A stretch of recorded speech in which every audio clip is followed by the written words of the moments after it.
Good afternoon, everyone. Andy Jacob here with the DotCom Magazine Entrepreneur Spotlight Series. And today's show is going to be very interesting. I've been wanting to get Robert on the show for a number of weeks. He finally sliced out some time for me.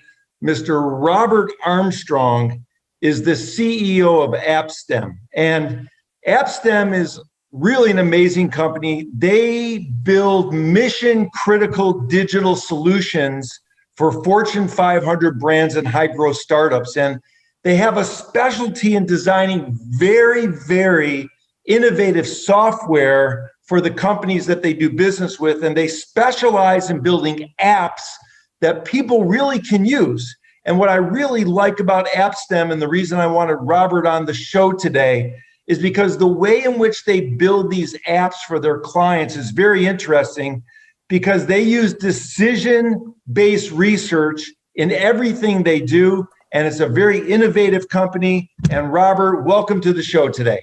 Andy, thanks for having me. Excited to be here.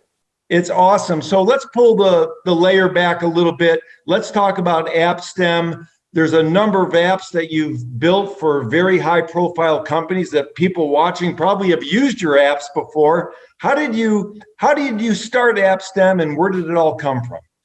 Sure. So we started Appstem, I guess it's coming up in 11 years now. So I was working in enterprise software at Oracle, selling to large enterprises, different software solutions, ERP solutions. And the iPhone was just taking off, and they just released the iOS SDK publicly to third-party developers to be able to build their own apps. And so finally, it was an open ecosystem where brands and companies wanted to create apps for their businesses, and we saw an opportunity to build a consultancy around this to help companies do that. And we were one of the early companies to start, and we were able to work with some pretty big brands early on. I mean, some of our early clients that first year, and this was in early 2010. I mean, we did the Gold's Gym mobile app. We were doing work with Genentech, Kaiser Permanente, Hearst Magazine. We did the Road and Track Magazine app. So we were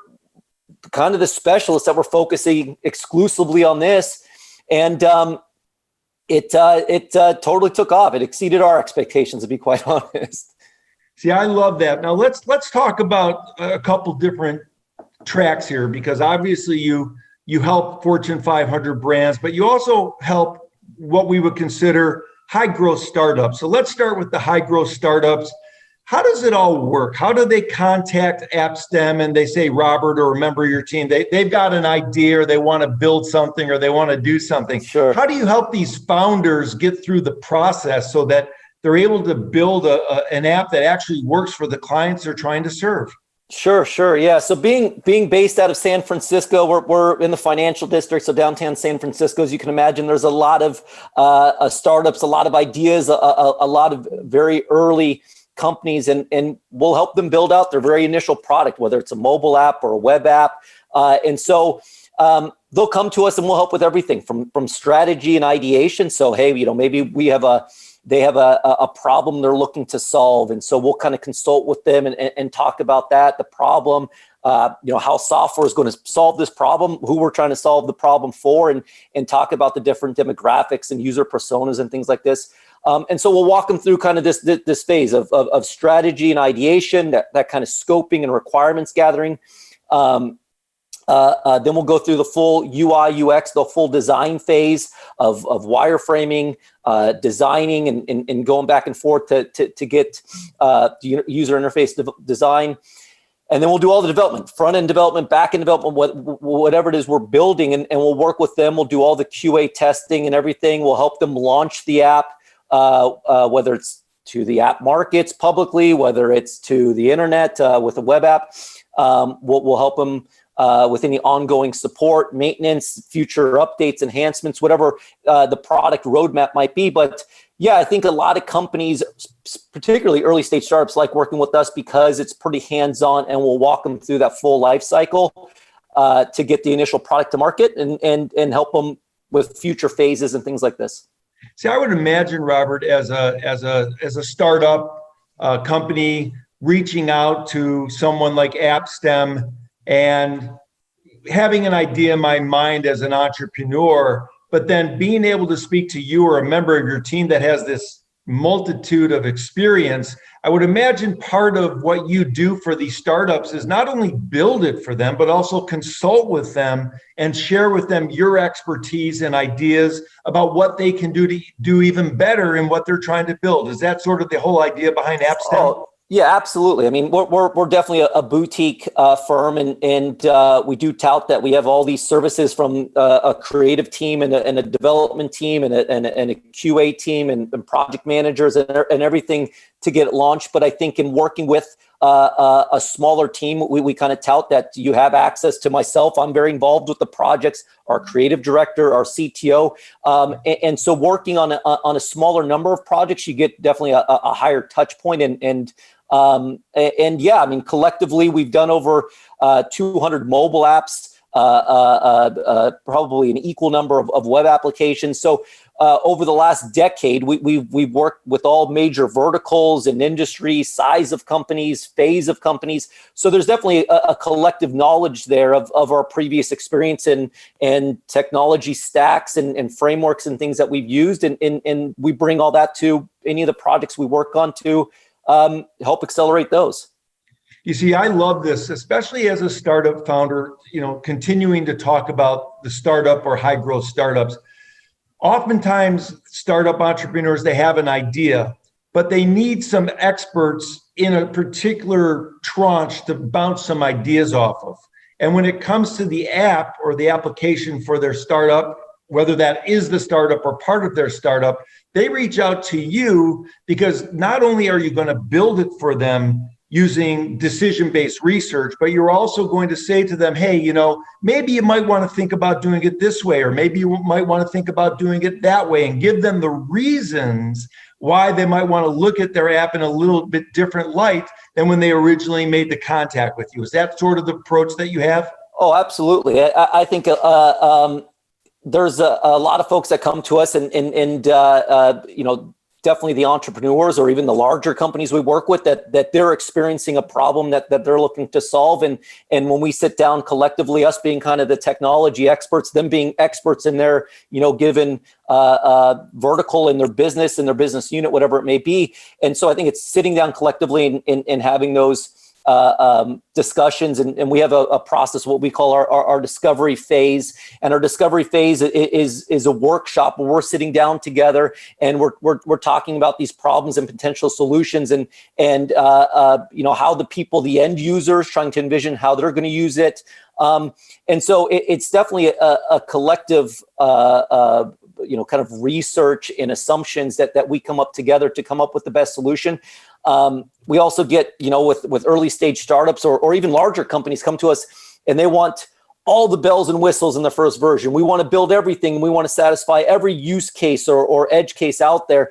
And so it's definitely working with them to try to scale that back and try to build a solution that doesn't need to fulfill every single edge case or user problem out there, but to try to satisfy the larger group, knowing that it's possible they're using it a different way. We're going to iterate. Things may change, but getting something to market, getting something into users' hands, you're going to learn from that, and you'll be able to iterate and make decisions from there. See, that makes a lot of sense, Robert. And we hear people talk about the minimal viable product, sort of what's the minimal product you can get out there to really start testing your app or your program or your process or your service. And could you speak about how important it is, even with the MVP or the minimal viable product, to build it correctly at the beginning so that when it does sprout and when it does explode in a positive way, that you have a good base to begin with? Absolutely. So there's a couple things there. So one is, I think, whether you're going to build your own team in-house, whether you're going to work with a firm like Appstem to do that, you definitely want to have a competent team that you can trust that's going to build the foundation correctly. And this is going to be architected in such a way that you have a product that you could build upon. If this is something that was just scrapped together very quickly, I mean, that the lifespan of that code base to be able to scale and be stable is very low. So I think it's important to work with a reputable firm to build that foundation that's naturally going to have new features and enhancements and optimizations and that you need to be able to grow with. The other thing too is, now that we're, more than 10 years into the app stores and the iTunes app market, there's a lot of apps out there. There's a lot of apps grabbing users' attentions, whether it's social media or content marketing apps and things like this. And so it's important to, once you get a user that went out and they downloaded your app and now you got the app on the phone and statistically they're going to use this app, but also statistically, if there's any if it's sluggish, if the UI is cumbersome, if it's hard to understand, if it's very hard to get that user back.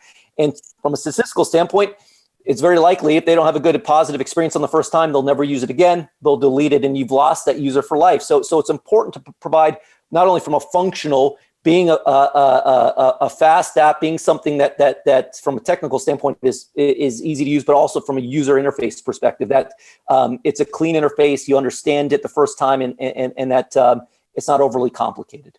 See, that's very interesting because a lot of startup founders, they're not so much thinking about the lifetime value of that customer. They're thinking about getting that customer onboarded and getting it going and getting the app downloaded. But what they forget sometimes to realize, I think is what you're saying, is that customer is only a real good customer if they stick around and they use your app for the long term. Absolutely. I mean, a lot of startups focus on new users, and I would say just as important, I would encourage any entrepreneurs to think about retention of your current customer base. If you can retain that current customer base and you can continue to take on new customers, that's going to give you that hockey stick growth that everybody wants to see. All the VCs want to see this, all of that, and so it's very important to retain those customers, just as important as attracting new ones.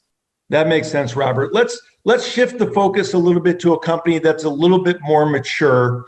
And I would imagine there's some of these companies that did not build the app correctly or their app correctly at the beginning. And now they're starting to expand a little bit and they're starting to get some more customers and some more downloads and they want to add some additional bells and whistles, but they built it incorrectly at the beginning and they can't really do it readily. So how do you help with something like that at the company? Sure. We get quite a number of these. We call them rescue projects, and these are typically and it's not only startups. Startups are definitely they're cash sensitive. They need to conserve cash, and you can't fault them that they look for less expensive options to build their products. And there's a lot of firms overseas that can do this, and some of them are very reputable and trustworthy, and some aren't.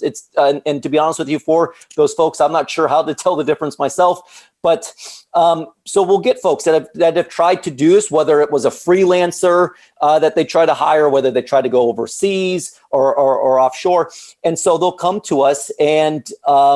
In some cases, they'll have the code base and we'll get access to this and we'll go through and kind of triage the app and see, in some cases we have to go backwards and kind of re-architect some things and fix some things before we could even go forwards. In some cases, it's more work to build upon it than just to rewrite it from scratch.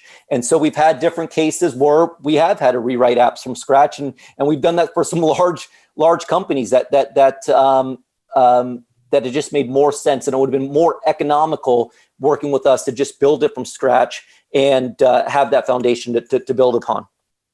See, that makes a lot of sense. And for the viewers watching, that's a very important point that Robert made about what they do at Appstem, because they're going to give you the straight shot. If you have an existing system that needs work and maybe they believe that they can use the existing architecture to make it better, they're going to let you know. But if they see no way that this architecture is going to get you to where you want to go, they're going to tell you the truth and say, hey, we may have to start from scratch or pull this lens back a little bit because we need to kind of take some action steps going backwards so that we're able to go forward. And you don't hear that a lot because oftentimes companies want to tell the client what they want to hear instead of the truth.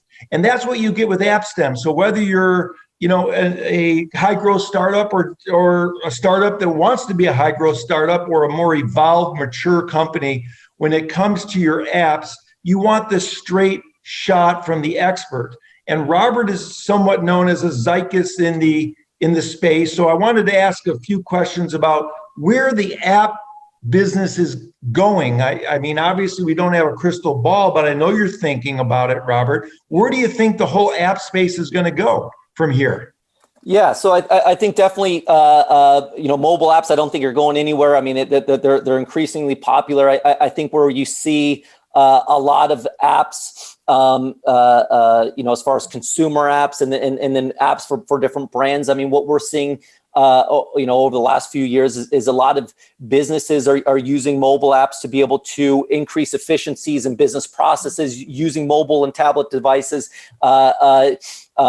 We have seen this over the last few years as well, evolving technology in the healthcare system. And you see the big companies like Google and Apple with Apple Health Kit that are getting involved into medical records and things like this. I mean, again, over the last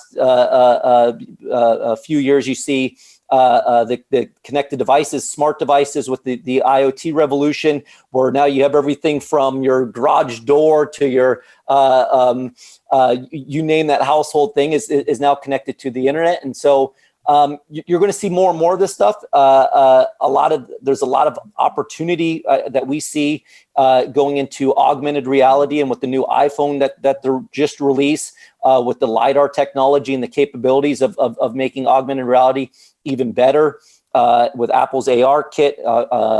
Same thing on the Google platform. You have increasing demand and popularity with voice activated devices with things like the Amazon Alexa and the capabilities there. I mean, there's a lot of stuff that is continuing to become more and more popular with wearables and the Apple Watch. And so we get increasing demand for all of that stuff to be able to, we're working with one of our clients right now, Cedars-Sinai Medical, and they have an Apple Watch app and having all of these capabilities in the Watch app and integrating with Apple Health Kit. So yeah, it just becomes more and more technology and more opportunities for our clients, and whether it's virtual reality or augmented reality or voice activated devices or chatbots or artificial intelligence. We've been doing all of this stuff, and there's just more and more stuff that we can do to help our clients. See, that's very interesting. And with regard to the healthcare space, I know you're doing some work in that space and doing some very fine work in the healthcare space. And the thing that people think about in healthcare, Robert, is privacy. So tell us how Appstem sort of bridges that gap between designing and developing an innovative piece of software for your clients, but also giving them the power and the strength to know that they're secure and that they're not going to have any challenges with the security of a patient's, let's say, records. Sure. No, I think there's definitely a huge opportunity with interoperability within healthcare, so as connecting these medical devices or these different medical systems, I should say. A lot of the information today is siloed, whether it's stuck in different divisions, or maybe there's information stuck in an electronic health record, and being able to share that information, it becomes a huge security concern in things like HIPAA compliance and different government regulations. And so working with a company like Appstem that has a history in working with healthcare is well versed on HIPAA regulations and security around encryption, how to store that information, how to send that information, and there's different standards in the healthcare industry using HL7 integrations or now FHIR integrations. And so having someone that is aware of the standards and the regulations of how to store and move this data is extremely important. So we've done a lot of this work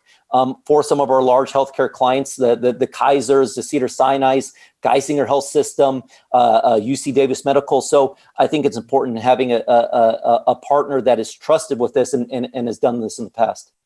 Well, you've built some great relationships, and your business is well known throughout many fields. And in particular, since we're speaking about healthcare right now, it's very interesting what's going on in the healthcare field, because everyone is now starting the telemed and the video chats for their doctors. I actually just had one last week, and I started saying to myself, well, I'm going to be speaking to Robert next week. Let me ask him how secure that is. How am I going to know that nobody else is able to sort of listen in or see what's going on when I'm speaking to my doctor? But I'm sure that Appstem has a solution for that as well. Sure. I mean, we utilize, there's, versus reinventing the wheel every time we're working with our clients, there's trusted platforms and frameworks that we use that are well trusted and secure, and looking at these platforms that where anything's going to be sharing personal health information has to be extremely secure. We do a lot of telehealth solutions, whether it's mobile or web applications for our clients. So it's important to use trusted technologies that are HIPAA compliant, that you're willing to sign a business associate agreement, and is well trusted. And a lot of these large companies, whether it's the Microsoft Azure, which we've worked with, whether it's Google Health Cloud, these are well vetted, trusted platforms that we build these technologies on, that you can use and have the peace of mind that they're going to be secure. See, that makes a lot of sense. So you're building on top of the line, world-class trusted platforms, and your team is putting together all the connections between those platforms in a seamless way to make the reality of the app for your client not only come to fruition, but gives their clients a seamless, very, very special application usage sort of feel. So the people using the apps, they don't know everything that's going on behind the scenes. All they know is that this thing's working, and it's working great, and it's fast, and it's doing what I need to do. But behind the scenes, that's where Appstem shines, because you're connecting all of these world-class platforms together for your clients. That's exactly it. Yeah, a lot of the stuff, a healthcare patient or an end user, whatever industry it is on the other end, they just want to be able to move through an app to be able to do whatever they're trying to do, whether it's a social media, upload a photo, or whether it's to have a teleconference with the doctor. They're just looking for an interface that's as easy to use and is quick. But in the back end, we're doing all of this integrations to be able to store this into an electronic medical record, to be able to do a video conference, to be able to email your doctor or refill a prescription, whatever that may be. But there's a lot of integrations in the back end to be able to move this data and to be able to do whatever the end user is trying to do with the app. See, that's awesome. And Robert is one of those CEOs, as you can tell, that his mind is working so fast, his mouth can barely keep up. And I would imagine that when a client calls you, there's so much information to disseminate to them and to ask them all the right questions to get them to understand what you can do and actually help them realize what they need, that I would imagine these are very, very in-depth dives that you do with new clients, with you and your team. And I could see how powerful and impactful that would be for your clients. So for people watching the show, whether they're a startup company or maybe they're already a high growth startup, or even maybe a Fortune 500 brand or an Inc. 5000 brand that really needs to tighten up the ship a bit, or even expand on what they've already built or build something from scratch from the beginning, Appstem is a great spot to go to, as you can tell from us talking to Robert today. So Robert, how do people get a hold of you who are interested in engaging with you? How do they reach out? And then what are the next steps to sort of get them in the Appstem decision-based research protocol? Sure. So I would direct anybody to our website, appstem.com. From there, you could reach out via email, phone. We have all the contact methods there. Yeah, and I would just encourage someone to reach out. I usually get very involved personally, obviously being a smaller firm, whether you're talking to myself or someone else on my team. But yeah, I think the big thing is working with new clients to come in to kind of understand their idea or their problem that they're looking to solve, and we come in and help do the requirements or the product requirement document of what that might look like. And from there, yeah, we'll work with them on the ideation and the strategy and put together a project plan and pricing and timing estimates and everything that they would need to complete and get their product to market. This is absolutely amazing. So someone is going to get this 11 years of Appstem experience, hundreds of world-class apps that have already been built for both high-growth startups and Fortune 500 brands. And you actually get to speak to the CEO, which doesn't happen very often, Robert. So this is awesome. Thank you so much for coming on the show today. This has been a delight. When I heard you were available, I was very excited because I know this is just your sweet spot. This is your expertise, and anybody that needs an app, definitely reach out to Robert and his team. Robert, thanks so much for coming on the show today. You got it, Andy. I appreciate it. Thanks for taking the time. Thank you.